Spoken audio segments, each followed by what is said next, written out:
Hello everyone, मैं Monika sweet and salty recipes में आप सभी का बहुत बहुत स्वागत करती हूँ। आज मैं पंजाबी आटा पिन्नी बनाने वाली हूँ। ये पिन्नी खाने में बहुत ही टेस्टी लगती है और सर्दियों के मौसम में पंजाब के हर घर में ये पिन्नियाँ जरूर बनाई जाती हैं। आटे से, घी से इसको बनाया जाता है और इसका जो टेस्ट आता है बहुत ही बढ़िया आता है। वैसे तो पिन्नियाँ उड़द की दाल से, मूंग दाल से या अलसी से भी बनती है, लेकिन जो ऑथेंटिक पंजाबी पिन्नी है वो गेहूं के आटे से बनाई जाती है, तो इसका टेस्ट बहुत ही अलग आता है। जो उसका घी का और आटे का फ्लेवर आता है पिन्नी में, वो बहुत ही लाजवाब होता है। आप एक बार ट्राई करके देखिएगा। पंजाबी आटा पिन्नी बनाने के लिए कढ़ाई को गैस पर गर्म होने के लिए रख दिया है, फ्लेम मीडियम रखी है। अब इसमें 2 टेबलस्पून मगज यानी मेलन सीड डालेंगे और इसको इसी तरह से ड्राई रोस्ट करेंगे। घी हमें अभी नहीं डालना है, ऐसे ही ड्राई रोस्ट करते हैं इसको। मगज को हमने ड्राई रोस्ट कर लिया है, इसमें से चटकने की आवाज आने लगी है और ये थोड़ी फूली फूली हो गई है। इस तरह की इसे हमें रोस्ट कर लेना है। अब हम इसे एक प्लेट में निकाल लेते हैं। अब इसमें डालेंगे घी, तो 1/4 कप के करीब घी मैं इसमें अभी डाल रही हूँ। पंजाबी आटा पिन्नी में घी बराबर मात्रा में लिया जाता है, जितना कि आप आटा ले रहे हैं उतना ही आपने घी यूज करना होता है, लेकिन मैं थोड़ा घी कम डाल रही हूँ। मैं इसमें 1/4 कप के करीब यानी 1 कप एंड 1/4 कप इतना घी यूज करूंगी। हम जैसा आवश्यकता हमें लगेगी उसी हिसाब से हम घी इसमें यूज कर सकते हैं, लेकिन जो पंजाबी पिन्नी होती है इसमें घी काफी मात्रा में डाला जाता है, तो इस चीज का ध्यान रखें। आपको लगेगा कि ये काफी घी है, तो ऐसा नहीं है। तो 1/4 कप के करीब मैंने इसमें घी डाल लिया है अभी। अब इसमें हम कुछ ड्राई फ्रूट रोस्ट करेंगे। तो ये 1/4 कप काजू है, इसको हम रोस्ट कर लेते हैं। काजू को हमें ज्यादा डार्क कलर का नहीं करना है, हल्का सा इनका कलर चेंज हो जाए, बस इतना ही रोस्ट करेंगे। ड्राई फ्रूट्स आपकी पसंद पे है, आप कौन से डालना चाहते हैं। आप इसमें किशमिश भी डाल सकते हैं, अखरोट डाल सकते हैं, नारियल डाल सकते हैं, जो सूखा हुआ नारियल होता है, गोला बोलते हैं जिसे, वो भी आप इसमें डाल सकते हैं। तो ड्राई फ्रूट्स आप अपनी पसंद से डाल सकते हैं।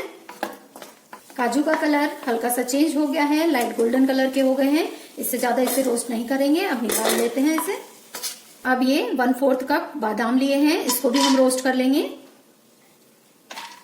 इस तरह से ड्राई फ्रूट को रोस्ट करके घी में डालने से एक तो टेस्ट भी अच्छा आता है और दूसरा जो हमारी पिन्नियां हैं उसकी सेल्फ लाइफ भी बढ़ जाती है।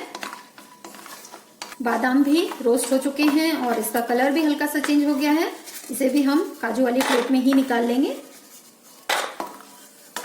अब इस घी में हम भूनेंगे गोंद। 100 ग्राम गोंद है, इसे खाने वाली गोंद भी बोलते हैं। एक तो इससे लड्डू में जो क्रंच आता है वो बहुत अच्छा लगता है, दूसरा ये हेल्थ के लिए भी अच्छी होती है। तो 100 ग्राम गोंद है, इसे भी हम रोस्ट कर लेते हैं। फ्लेम आपने इस समय लो या लो टू मीडियम रखनी है। गोंद को आपने हाई फ्लेम पर या मीडियम फ्लेम पर नहीं रोस्ट करना। इससे क्या होगा कि गोंद जो है अच्छी तरह से फूल जाएगी, अंदर तक पक जाएगी, नहीं तो ये अंदर तक पक नहीं पाएगी अगर आप तेज आंच में इसको भूनेंगे। तो फ्लेम मैंने इस समय लो टू मीडियम कर लिया। इसे इस तरह से लगातार चलाते हुए हम भूनेंगे, तो थोड़ी देर में हमारी जो गोंद है ये फूलनी शुरू हो जाएगी। ये देखिए गोंद फूलने लगी है। इसको अच्छी तरह से इस तरह से चलाते हुए हमें भूनना है, जिससे हमारी सारी गोंद जो है अच्छी तरह फूल जाए। सारी गोंद बढ़िया से फूल गई है, ये देखिए अच्छी तरह से फूल चुकी है। तो इसे अगर आप लो फ्लेम पर भूनेंगे या लो टू मीडियम फ्लेम पर, तब ये अच्छी तरह से फूल जाएगी, अंदर तक फूल जाएगी और कच्ची नहीं रहेगी। इसे भी हम एक प्लेट में निकाल लेते हैं। अब इसी घी में हम 1 कप घी और डालेंगे। इस चीज का भी ध्यान रखिए। देखिए मैंने जो घी लिया है ये जमा हुआ है, पिघला हुआ नहीं है। तो 1/4 कप घी मैंने लिया है। अगर आप पिघला हुआ यूज कर रहे हैं तो 2-2.25 कप के करीब ये घी हो जाएगा। घी पिघल चुका है। अब इसमें 4 कप गेहूं का आटा डालेंगे। घी आप थोड़ा थोड़ा करके भी डाल सकते हैं, पहले थोड़ा डालें, फिर बाद में अगर आपको लगे कि सूखा सूखा आटा हो रहा है तो आप बाद में भी डाल सकते हैं घी। तो ये गेहूं का आटा डाल के और लो टू मीडियम फ्लेम पर हम इसको भूनेंगे, या ज्यादा आप मीडियम फ्लेम पर इसको भूने, ज्यादा तेज आंच में इसको ना भूने, नहीं तो आटा एकदम से जल तो जाएगा लेकिन अच्छी तरह से भून नहीं पाएगा। तो आप लो टू मीडियम फ्लेम पर जब इसे भूनेंगे तो आटा अच्छी तरह से भुनेगा, बहुत ही सौंधी खुशबू इसकी आने लगती है, अच्छी तरह से ये भुन जाता है, आटे का कच्चापन नहीं रहता। तो लो टू मीडियम फ्लेम पर ही हम इसको भून लेंगे। एक चीज इसमें और मैं आपको बताना चाहूंगी, जो ऑथेंटिक पंजाबी पिन्नी बनती है वो उसमें जो आटा यूज किया जाता है वो फ्रेश आटा होता है, चक्की का पिसा हुआ फ्रेश आटा, जिसे छाना नहीं जाता, चोकर के साथ ही उसे यूज किया जाता है। अगर आपके पास ताजा पिसा हुआ चक्की आटा हो तो आप उसको यूज करें बिना छाने, तो उससे हमें फाइबर भी मिलेगा। लेकिन अगर आपके पास ना हो तो जो भी गेहूं का आटा आपके पास हो रोटी बनाने के लिए जो आप यूज करते हैं वो भी आप यूज कर सकते हैं। आटा देखिए थोड़ा सूखा सूखा लग रहा है, तो इसमें 1/4 कप के करीब घी हम और डालेंगे। तो इस तरह से आप बाद में भी इसमें घी डाल सकते हैं, पहले थोड़ा डालें और फिर अगर लगे कि कम है, आटा सूखा सूखा है, तो इसमें बाद में भी घी डाल सकते हैं। 1/4 कप के करीब घी और डाल देंगे इसमें। और टोटल अभी तक हमने 1.5 कप घी का यूज किया है।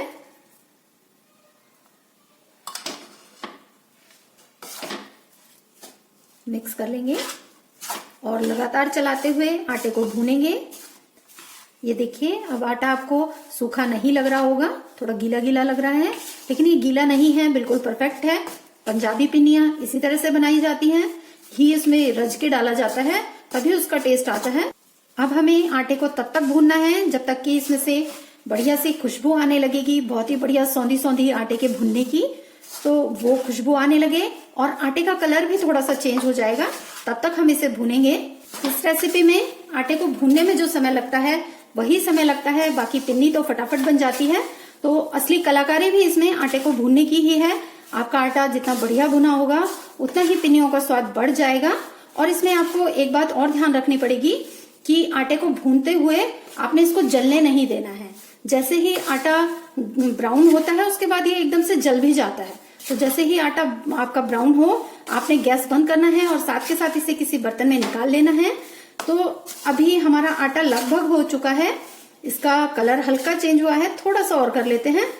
और इसमें से घी भी हल्का हल्का सा अलग होने लगा है। ये देखिए आपको इस पलटे पे दिख रहा होगा, हल्का सा घी इस पर दिख रहा है। तो इस तरह से घी थोड़ा सा आटे से अलग होने लगता है और इसमें से बहुत ही बढ़िया खुशबू आती है। इस समय पूरे किचन में घी में आटे के भूनने की जो खुशबू है बहुत ही बढ़िया है, एकदम सौंधी सौंधी खुशबू आ रही है। तो इस तरह की इसमें से खुशबू आने लगे, इसका कलर ब्राउन हो जाए, डार्क ब्राउन ना हो, एकदम जला हुआ ना हो, लेकिन अच्छा से इसमें गोल्डन कलर आ जाता है। और सबसे बड़ी पहचान इसकी है कि घी जो है वो आटे से अलग होने लगता है थोड़ा थोड़ा। ये देखिए अब ये काफी गीला आपको फील हो रहा होगा, इस समय दिख रहा होगा काफी गीला दिख रहा है। तो इस तरह का होने लगेगा, घी आटे से अलग होने लगा है। थोड़ा सा हम इसको और भून लेते हैं, हल्का सा इसका कलर और चेंज हो जाए। आटे का कलर बढ़िया सा गोल्डन ब्राउन हो गया है और घी भी आटे के ऊपर दिखने लगा है। बस इससे ज्यादा हमें इसे नहीं भूनना है, नहीं तो ये एकदम से जल जाएगा। अब गैस को हम कर देंगे बंद और इसे साथ के साथ एक थाली या बड़ी परात में हम निकाल लेते हैं।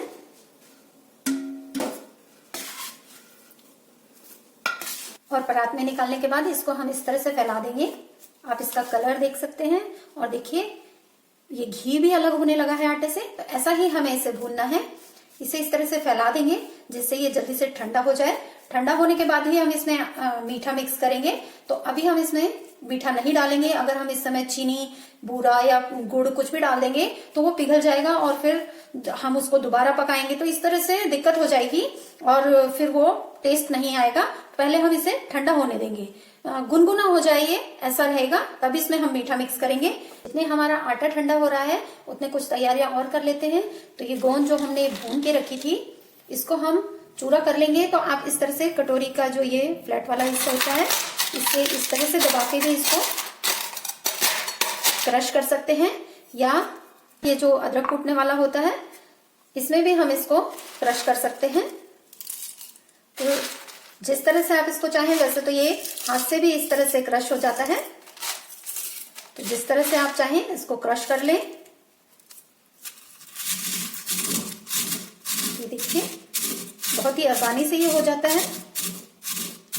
इस तरह से सारे गोंद को हमने चूरा कर लिया है, इसे साइड रख देंगे। और इसी तरह हम ये जो काजू बादाम हमने भून कर रखे थे इनको भी हम दरदरा कूट लेते हैं, बहुत बारीक नहीं कूटेंगे। आप इसको काट भी सकते हैं या इस तरह से कूट भी सकते हैं। आटा ठंडा हो चुका है, अब इसमें मीठा डालेंगे। तो ये 2 कप बूरा मैं डाल रही हूँ। आप इसकी जगह गुड़ भी डाल सकते हैं अगर गुड़ डालकर बनाना चाहते हैं, लेकिन ये याद रखें कि आटा जब ठंडा हो जाए तब ही उसमें गुड़ या बूरा डालें। और आप इसमें पिसी हुई चीनी ना डालें, मैं सजेस्ट करूंगी, क्योंकि पिसी हुई चीनी को क्या होता है, उसमें किरकल आती है। आप उसको कितना भी पीस लें, उसके जो कण हैं वो छोटे तो होते जाएंगे लेकिन वो बिल्कुल बारीक नहीं होंगे, वो किरकल आती है, फिर मुंह में अच्छी नहीं लगती। उसकी जगह आप बूरे का यूज करें। बूरा आसानी से मार्केट में भी मिल जाता है और आप इसे घर पर भी आसानी से बना सकते हैं। इसकी रेसिपी पहले भी मैं शेयर कर चुकी हूँ, आप देख सकते हैं वहां से। और ये 2 कप बूरा लिया है, इसे हम इसमें डालेंगे। मीठा आप अपने टेस्ट के हिसाब से कम ज्यादा कर सकते हैं। गोंद भी डाल देंगे। ये काजू बादाम चूरा करके रखे थे, ये भी डाल देते हैं। भून कर रखी हुई मगज, और फ्लेवर के लिए डाल रही हूँ आधा छोटा चम्मच इलायची पाउडर। ये हरी इलायची पाउडर है। आधा छोटा चम्मच बड़ी इलायची, जिसे मोटी इलायची भी बोलते हैं, उसके बीज को निकालकर वो कूट लिया है, तो आधा छोटा चम्मच ये भी है। दोनों इलायची के पाउडर ऑप्शनल हैं, अगर आप डालना चाहें तो डालें, लेकिन इससे बहुत ही बढ़िया खुशबू और फ्लेवर आता है, इसलिए मैंने डाला है। अब सब चीजों को हम अच्छी तरह से मिक्स कर लेंगे। सभी चीजों को अच्छी तरह से मिक्स कर लिया है। अगर इस समय आपको लगे कि आपका जो मिक्स है वो ड्राई हो रहा है, तो आप इसमें थोड़ा सा घी गर्म करके वो डाल लें। आसानी से आपकी पिन्नियां जो हैं बन जाएंगी। तो अब हम पिन्नियां बना लेते हैं। इस तरह से लड्डू के शेप में भी आप बना सकते हैं, या इस तरह से ट्रेडिशनल तरीके से उंगलियों की छाप देकर भी आप इसे बना सकते हैं। तो अपने मनचाहे शेप में आप इसको बना सकते हैं। पंजाबी आटा पिन्नी बनकर तैयार है। इसे आप किसी कंटेनर में भरकर 2 महीने तक स्टोर करके रख सकते हैं, ये बिल्कुल भी खराब नहीं होगी।